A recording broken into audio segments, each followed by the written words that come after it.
Hi, I'm Jenny with Wet and Forget.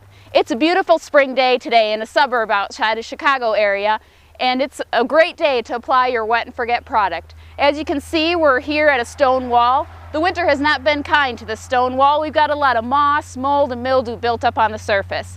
We'll be applying the Wet and Forget product, letting the spring and summer rains work on the surface. We should have some great before and after photos. Now we're going to apply the Wet and Forget product. Wet and Forget is an EPA registered product, but we always recommend following the directions on the label. Make sure you have your gloves and your goggles ready before you apply Wet and Forget. As you can see here, we have a real thick black mold infestation of both above the O and below the O on this sign.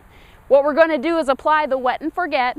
What it's going to do is go in there and break up that mold and clean up the surface for us.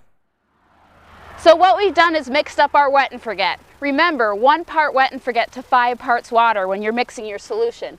Simply put it in your pump-up sprayer and you're ready to go.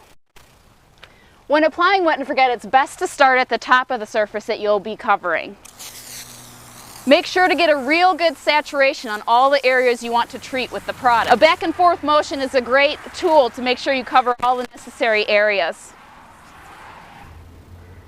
Now, Wet and Forget's a fairly quick and easy product to apply anyways, but if you really want to go quickly, you can go and purchase a backpack sprayer like the one I have on right now.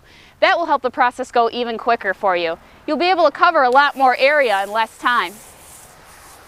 Whether I use a pump-up sprayer or a backpack sprayer, I would still be able to do this area very, very quickly, literally 10 to 15 minutes to get the entire area covered. On my left is a part of the wall that we sprayed earlier. As you can see, there are portions of this wall already browning. This means that Wet and Forget is having a good reaction with the surface. If you see this when applying the product, it's nothing to be alarmed about. It's actually showing that your Wet and Forget product is already working on this mold. Well, I'm done applying Wet and Forget to this wall here. It took me about 10 to 15 minutes. As you can see, we covered the area real well with the product, made sure I didn't miss any spots. Check back with us in a couple of months to see our upcoming after photos. In fact, I think I'm going to go enjoy the rest of this beautiful spring day.